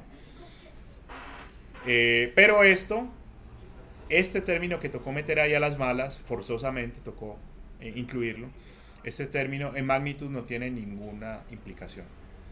O sea que a la hora de sacar energía o potencia o sacar en un espectro de magnitud, yo puedo calcular mi banco de filtros de esta manera o de esta otra y da lo mismo.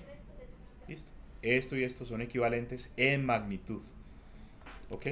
Entonces lo que estamos queriendo decir acá es que yo podría montar mi señal SDT sin hacerle ningún cambio, ¿cierto? Ya viene con toda su información espectral completa, pero este filtro modulado, este filtro que ha sido corrido en frecuencia, desplazado en frecuencia, que está sintonizado a cierto valor omega 0, le saca un pedacito del espectro, ¿no? Saca una banda del espectro, y aquí me queda entonces y de t desplazada también, ese pedacito, saco la energía, y entonces puedo tener información de esa bandita en particular, cuánta energía trae, tanto aquí como acá.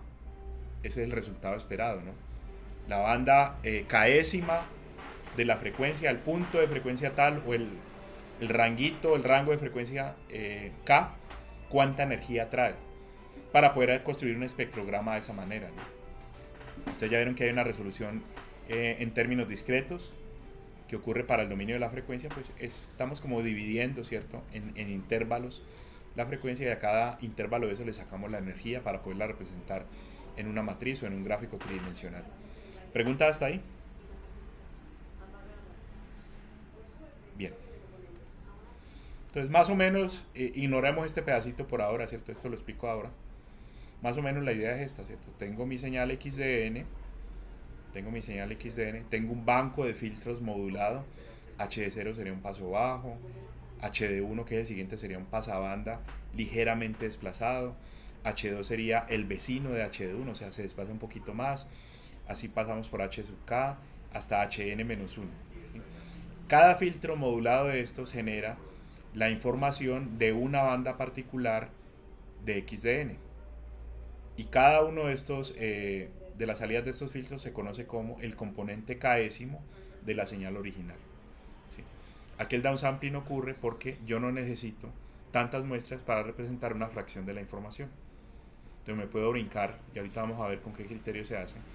Me puedo puedo quitar cierto volumen de muestras a esta componente que igual la información se sigue conservando, ¿sí? Si nos vamos de pronto a un gráfico para explicar el downsampling de dónde ocurre, vuelvo al caso, ¿cierto? Al ejemplo que yo ponía cuando explicaba el tema del downsampling en detalle, ¿no? Digamos que el primer filtro, que es un paso bajo, el primer filtro modulado, me cubre este rango, ¿sí? Como me cubre este rango,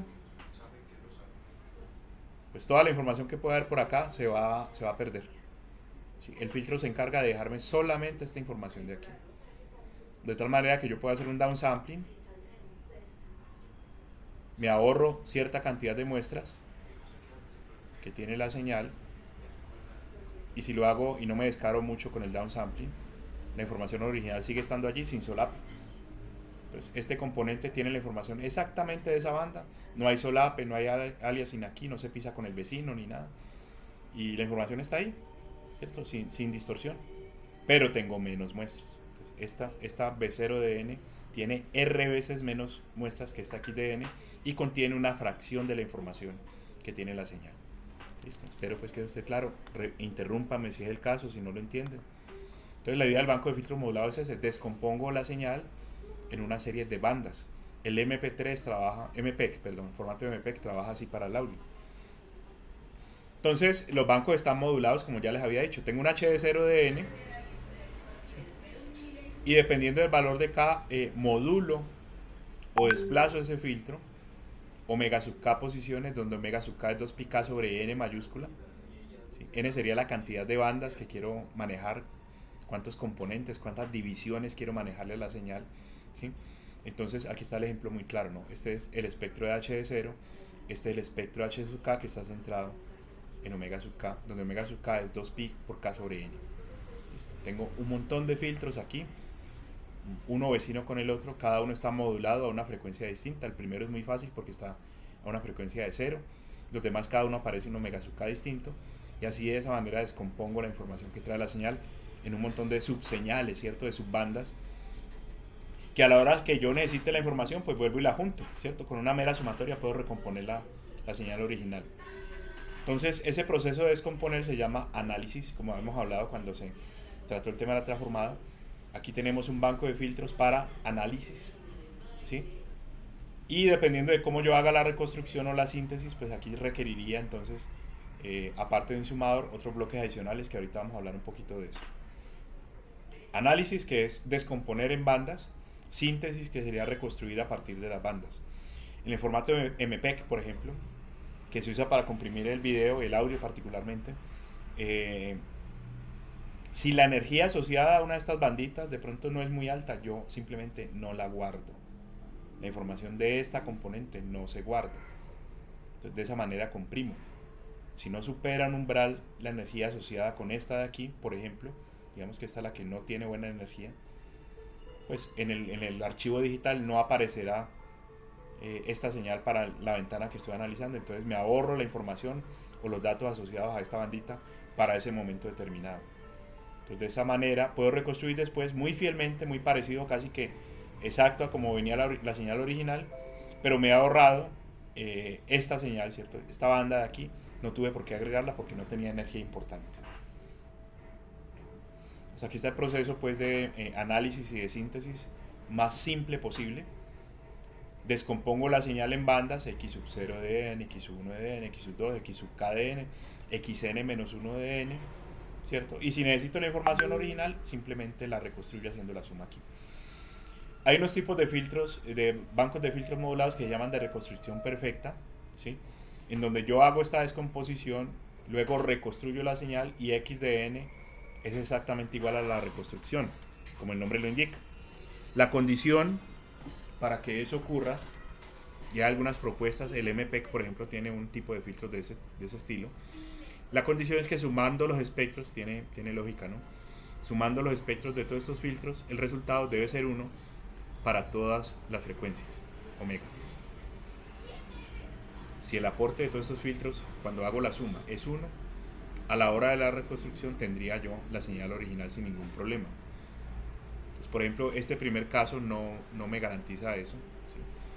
Y como yo no puedo tener filtros ideales, porque son muy costosos y porque son anticausales, lo más conveniente es que esos filtros se solapen entre sí. Es que haya cierto solape de tal manera que cuando yo haga la suma de los aportes de cada uno de los filtros, al final tenga una constante aquí. Puede ser el caso de este o de este otro banco de filtros. No tienen por qué ser ideales. La condición no es que sean ideales, sino que me permitan a mí, a la hora de la suma, tener una reconstrucción perfecta de la información original. Bien, entonces aquí vienen tres ecuacioncitas, espero poderlas explicar bien explicado pues lo que se quiere decir con esto. Aquí tenemos básicamente la versión en variable continua de lo que sería la transformada de Fourier de tiempo corto, ¿sí?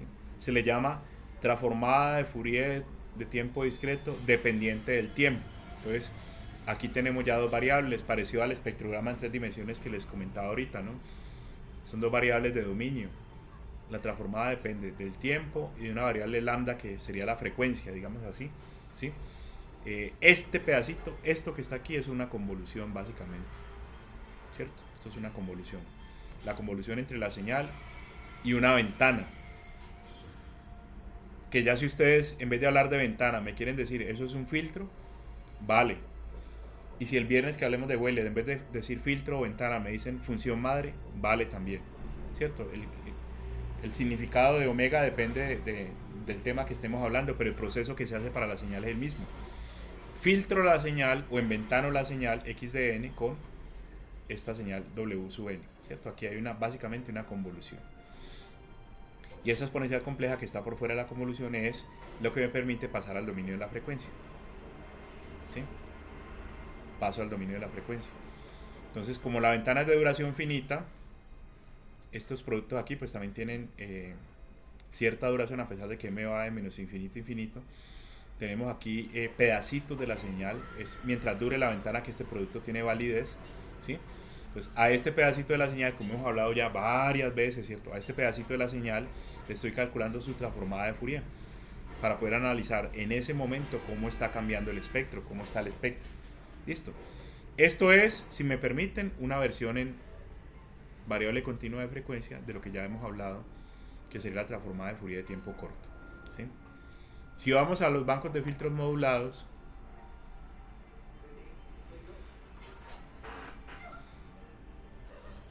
a lo último la conclusión, digo yo, ¿cierto? Debería ser, y ustedes me dicen si no es así, que esto y esto es equivalente. Pues, ¿qué es lo que hacemos en un banco de filtro modulado? Tomamos la señal y en cada caso a la señal la multiplicamos la convolucionamos por un filtro distinto. Un filtro que está sintonizado a una frecuencia diferente, ¿cierto? Tenemos una convolución de x de n con h sub lambda de n, ¿sí? Donde h sub lambda es un filtrico banda base, el paso bajo que mencionamos ahorita como h0, que ha sido desplazado a cierta posición en frecuencia. Entonces, cada h sub lambda tiene una frecuencia distinta. Y si usted me hace la sumatoria sobre esto, pues tendría la reconstrucción original de la señal, ¿cierto? Pero lo que quiero ver es los componentes en frecuencia. Observen cómo si yo reemplazo h sub lambda de n por esto que tenemos aquí, básicamente tengo esto mismo, ¿sí? Hacer la transformada de Fourier de tiempo corto o implementar un banco de filtros modulado tiene el mismo efecto, ¿cierto? Y la sumatoria pues implicaría la reconstrucción ya completa, ¿no? Pero aquí estamos tratando cada filtrico de a uno. Listo. Con una salvedad, que no sé si se la pillan, alguien de pronto me puede decir cuál es la diferencia principal ahí entre de pronto abordar el tema de la descomposición del espectro por acá, con la transformada de Fourier de tiempo corto, o por acá con un banco de filtros modulado. ¿Cuál es la única diferencia que uno puede apreciar de las ecuaciones ahí? ¿Alguien me ayuda?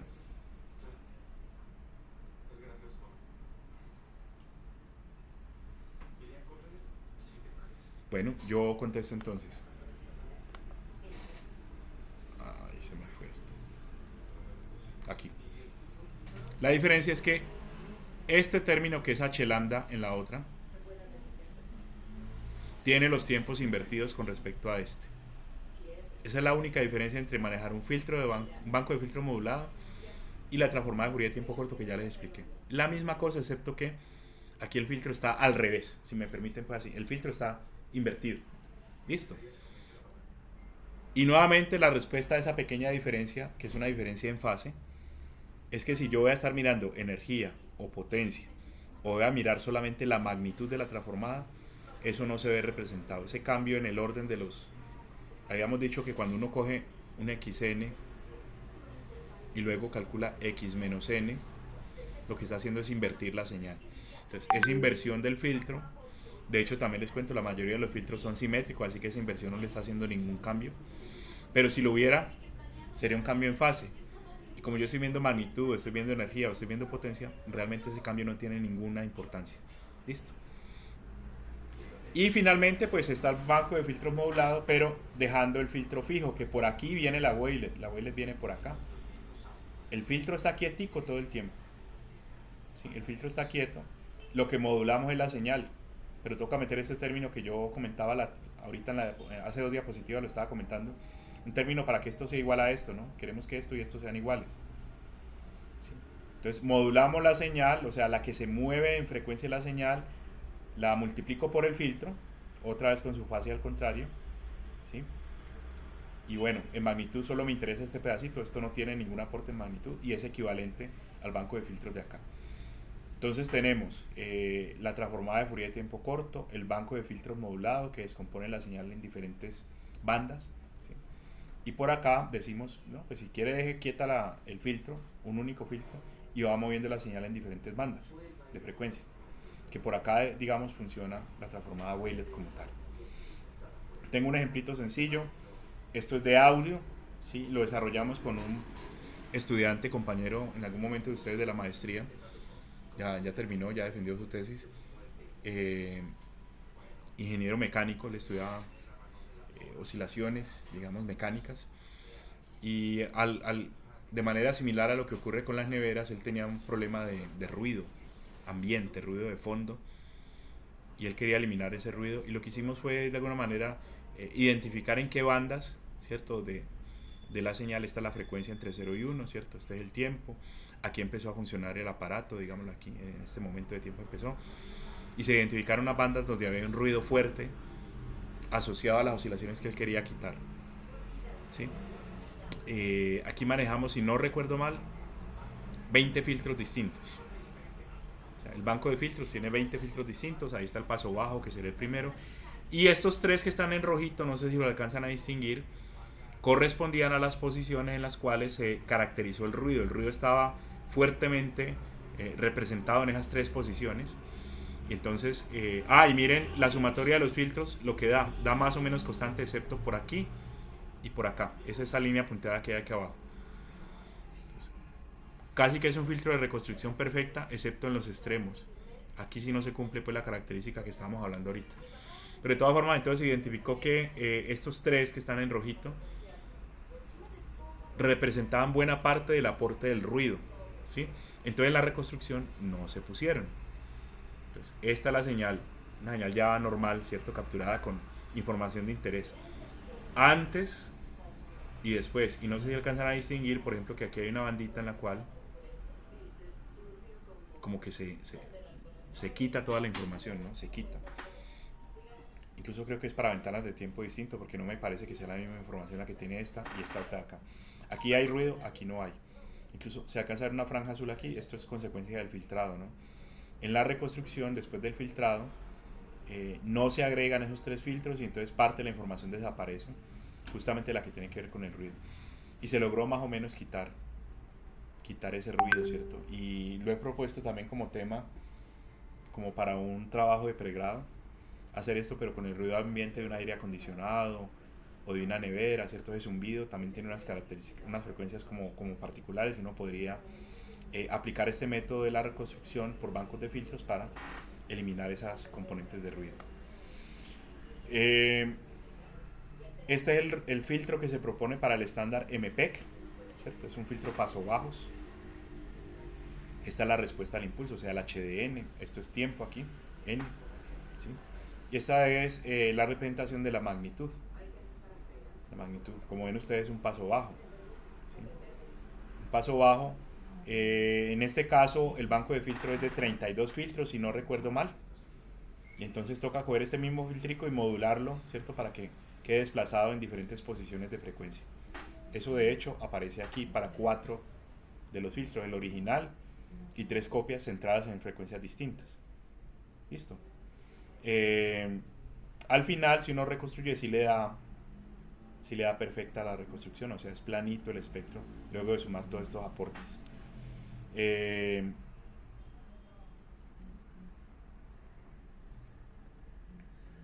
el caso de MPEG-2 es el formato que estaba mencionando hace rato, ¿sí? Esto está perfectamente claro, ¿cierto? Ya les mostraba cuál era la respuesta al impulso. Este es el filtro que toca usar siempre, toca moverlo para diferentes bandas de frecuencia. Y una de las ventajas es justamente que puede hacer un downsampling. Este esquema se llama como muestreo crítico o críticamente muestreado, porque está todo precisito. Tengo mis 32 filtros, por ejemplo, que serían los del MPEG, para descomponer o analizar la señal, ¿sí? Y hago el downsampling por 32. O sea, el tamaño de cada una de estas componentes que aparece acá, el tamaño de esta componente, es un 32avo del tamaño original de la señal o de la ventana que estoy tomando aquí. De tal manera que a lo último, como son 32 componentes, a lo último el tamaño de X y el tamaño de toda la información de los componentes es igual. Por eso se llama críticamente muestreado. Es el mismo tamaño. Pero si eventualmente, como pasa con el formato MPEG, yo decido que cierto componente como que no vale la pena porque no tiene buena energía, este componente desaparece, entonces estoy reduciendo el tamaño del archivo para XDN gorrito, ¿cierto? Ya XDN gorrito tiene por lo menos un componente que ya no está, ¿sí? Y eso me quita de encima, a la hora de la compresión, me quita de encima un 32avo del tamaño. Ese es más o menos el funcionamiento de la compresión MPEG. Del lado de acá derecho, voy a borrar todo esto. Del lado de acá está la síntesis, que básicamente es un proceso inverso.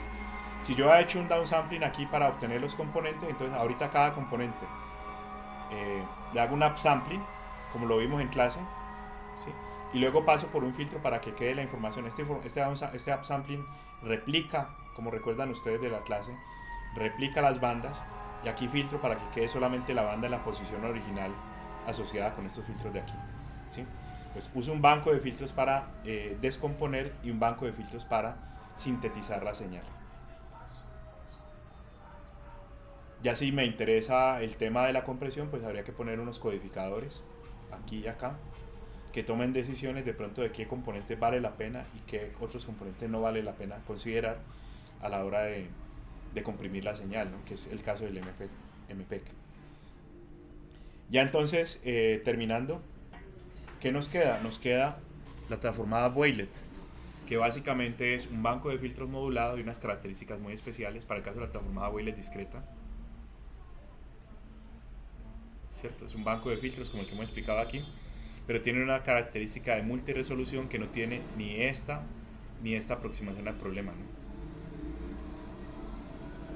Tanto el banco de filtros modulado, me imagino que ya lo habrán intuido, como la transformada de Fourier de tiempo corto tienen una resolución fija. Si por ejemplo yo voy a montar un banco de filtros modulados como el de MPEG, entonces manejo 32 filtros, es decir, el espectro de la señal se parte en 32 secciones, en 32 bandas, lo que de hecho ya predefine cuál es la resolución en frecuencia, ya queda lista, no hay forma de manipular eso, la resolución en frecuencia quedó definida e indirectamente quedó definida la resolución en tiempo también, ¿sí? Aquí hay un poquito de margen, pues porque yo puedo cambiar el tamaño de la ventana, como les he mostrado hoy. Pero de todas formas, apenas yo defina los parámetros de la transformada de Fourier de tiempo corto, los parámetros del espectrograma, por ejemplo, pues eso ya queda fijo. La gran diferencia aquí con la transformada Boylet es que tengo la posibilidad de manejar diferentes resoluciones en tiempo y en frecuencia dependiendo de cómo voy haciendo como un zoom a la señal. Bueno, eso era lo que les tenía para contar hoy, ¿sí? Ya el viernes vemos la transformada de Fourier, la transformada Boylet discreta, la continua, y les muestro una forma, digamos, de usar los resultados de esa transformada Boylet que se llama modos de correlación Boylet, que a la larga no es difícil de entender y que les puede ser útil de pronto si quieren aplicar esta herramienta en alguna cosa asociada con su tesis o en su vida profesional. No sé si alguien quiera preguntar algo, comentar algo.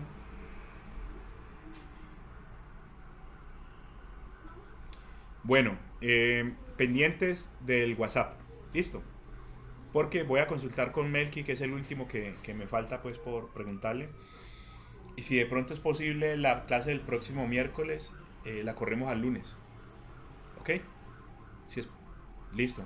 Le agradezco mucho. Voy a dejar de grabar a propósito.